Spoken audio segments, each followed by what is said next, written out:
அவங்க அடுத்து இருந்தார். என்னன்னா நம்ம ரவுடிசா ஆட்சி நாடக ஆட்சி நடக்கும்போது ஒரு நாள் கூட யாருமே வீடியோ போட்டாலும் இந்த மாதிரி ஒரு வீடியோ கூட போடாம இருக்க மாட்டாங்க. இங்க பாருங்க, தனியார் நிறுவன மேற்பார்வையாளர் சிக்கினார். சென்னைக்கு வேலை தேடி வந்த மேகாலயா மாநில பெண்ணை பாலியல் வன்கொடுமை செய்த தனியார் நிறுவன மேற்பார்வையாளர் சிக்கினார். என்னங்க எங்க போச்சுங்க ஆட்சி? வேற ஒரு ஆட்சி நடக்காதா? அப்படி கேட்டு வந்துருவானுங்க மந்திரிகளாம், என்ன அமைச்சருங்களாம், சாரி என்ன தமிழக அமைச்சரை கூட்டம்லாம் வேற ஒரு ஆட்சி நடக்காதா? வேற ஆட்சி காலத்துல நம்ம நடக்கிறதே இல்லையாண்ணா? நடக்காம இருக்காதுங்க.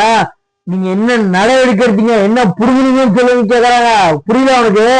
வேற ஒரு ஆட்சியில் நடக்கல, இந்த ஆட்சியில மட்டும்தான் நடக்குன்னு சொல்ல நடவடிக்கை என்ன எடுத்திருக்கீங்க இருக்காங்க. ஜெயசாமியார் மொத்தமா நைட் பேட்ரோல ஒரு டிபார்ட்மெண்டா ஆரம்பிச்சாங்க, ஒரு துறை, தனித்துறை ஆரம்பிச்சு. அந்த துறையில எங்க உங்களுக்கு பீரோ அவங்க அனுப்பிச்சிங்களா? நான் கேக்குறேன். அவங்க ஆரம்பிச்சது ஒண்ணுக்கு உங்களுக்கு கைக்குள்ள பக்கத்துல திருப்பிட்டீங்க. ஒட்டுமொத்த தமிழ்நாடு அமைச்சரும் என்ன சொல்றாங்க, அதெல்லாம் அப்படி இல்லை அப்படின்றாங்க. வெத்தங்களா உங்க துறையில பாக்குற துப்பு இல்ல, மத்தவங்க துறையை நோண்டி பாக்குறீங்களா? உங்க துறையை பாருங்க, அப்புறம் நடவடிக்கை இருக்கலாம். சரிங்களா? நான் என்ன சொல்றேன், உங்க துறை இருக்குல்ல, யாரு நம்ம தூய்மை பணியாளர், அந்த துறையை எட்டி பாக்குறதுக்கு துப்பு இல்ல. சரிங்களா?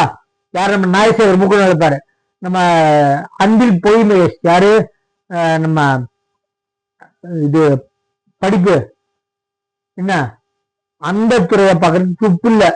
என்ன நீதித்துறைக்கு ஒரு அமைச்சர், அதை பாக்குறதுக்கு அவர் துப்பு இல்ல. என்ன கல்வித்துறை அமைச்சர் பொய்மேஷ், அவரை அந்த கல்வியை பாக்குறது துப்பே இல்லை. அது கூட மது பார் மாதிரி ஆயிடுச்சு. என் வேணாலும் வருவான், நைட்டு யூஸ் பண்ணிக்கலாம் அப்படின்னு இருக்கான். லாட்ஜோட மோசமா நடத்துறாங்க, அதை பாக்குறதுக்கு துப்பு இல்ல. என்ன வார்டு கவுன்சிலர் 70 கோடி, அமைச்சர் 1000 கோடி. அப்ப இந்த நாடகோட தலைவர் எவ்வளவு லட்சம் கோடி?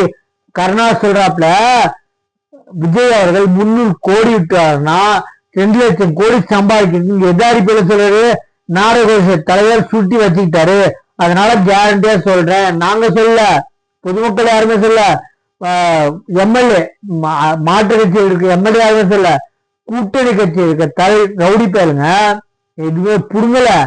என்ன பிடிக்கிறது ஓட்டு கேட்பீங்கன்னு உங்க ஒரு கூட்டணி கட்சி ரவுடி பேருங்க கேட்கறாங்க. அதே மாதிரி எக்காந்து கொண்டும் ஓட்டு கேட்க போறீங்க, கேள்வி கேட்க ஆரம்பிச்சாங்க திமுக. ஒரே ஒரு கேள்விதான், 4.5 வருஷம் எங்க புடுங்க போயிருந்தீங்க? அப்புறம் 70 நிமிஷம் ஆண்ட வச்சு பெண்ட வச்சு பார்க்கலாம். சரிங்களா? 4.5 வருஷம் எங்க புடுங்க போயிருந்தீங்கன்னு ஃபர்ஸ்ட் ரெடி பண்ணிக்கோங்க ஆன்சரை. அப்புறம் போங்க 234 தொகுதியிலையும் என்ன எல்லா தொகுதியிலையும் கேள்வி கேட்க ஆரம்பிச்சாங்க. திமுக பிடிக்காத ஒரே வார்த்தை தமிழ்ல என்ன கேள்வி. அவர் நியாயமா கேட்கறாங்கண்ணா, ஒரு பேருங்க. சரிங்களா? உங்க ஆட்சியில கொலை கொள்ளை கற்பனை ஈடுபடுறோம் பூராமே நம்ம திமுகவோட நிர்வாகிகள் கூடவே சுத்துறாங்க. எப்படி நீங்க தான் பண்ண சொல்றீங்களா, இல்ல பண்றவங்கள கூட வச்சுக்கலாம்? எனக்கு புரியல. நம்ம சேனலை சப்ஸ்கிரைப் பண்ணி பாருங்க. தேங்க்யூ.